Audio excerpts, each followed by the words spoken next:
This piece I titled America, the Next Generation.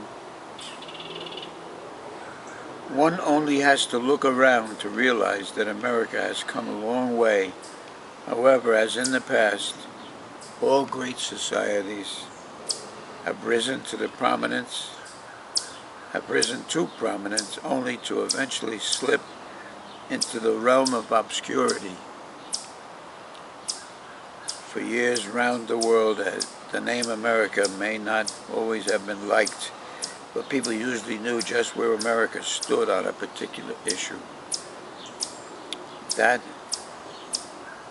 today America appears as a ship that has lost its rudder and is unable to direct its bow into the winds and to sail on. The rhetoric continues while the soul of America shrivels on the vine. The flower of her youth lies wasted in a cesspool of depravity, weighed down with selfishness, embodied in a need for gratification at the lowest level of animal bondage. As the good ship America moves over the waves of time, her wake fades in the night, and the generation to follow seems destined to break apart on the rocky shores of indifference and ignorance. The nation has just completed a time of memorializing the valiant young men, both dead and living, who gave their utmost on the shores of Normandy.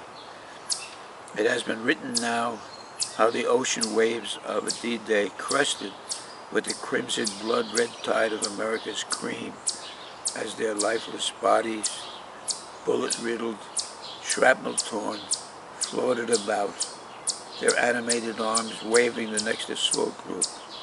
How many of these devoted carried in their breast pocket a holy Bible or a daily mass missal?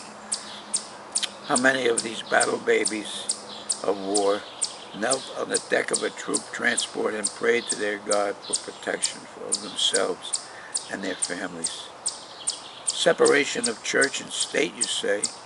Well, were not these public-owned troop transports?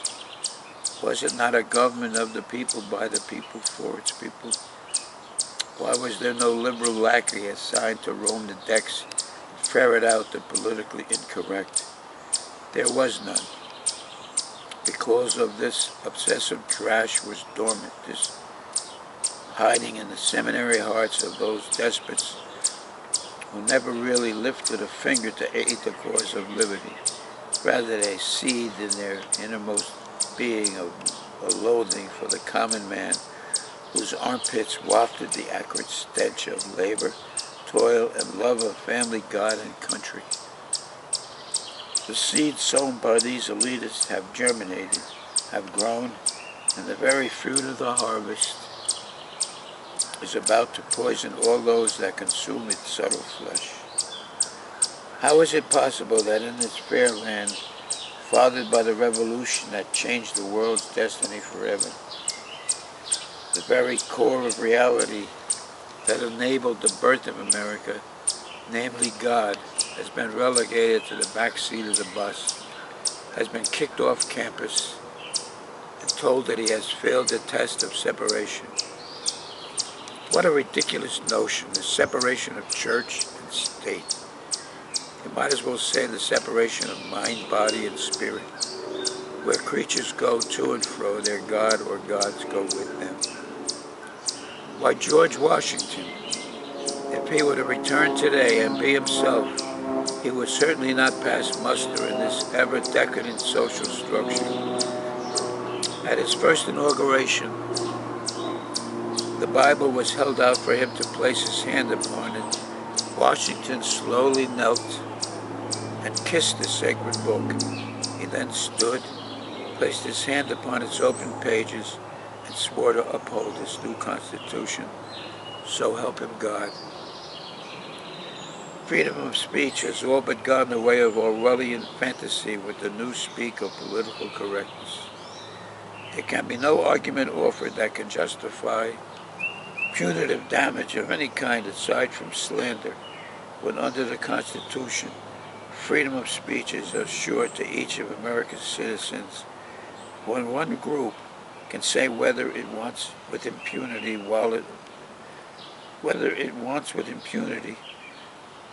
while another must limit itself because the content of their communications is labeled objectionable by a pseudo-authority, then freedom of speech is dead. Just where will America be in these next crucial 20 years? Perhaps the spirit of America's conception is yet alive and well. Possibly this dynamic force is yet capable of restoring sense and reason to the governing body through the avenue of the home front. The American dream is no different today than it was 200 years ago.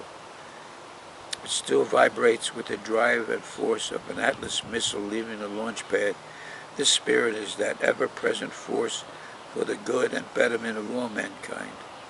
However, the fuel that drives this dynamic energy of freedom must be uninhibited by the restraining bonds of the liberal lunatics who seem to forget the price that has been paid to ensure that men might remain free.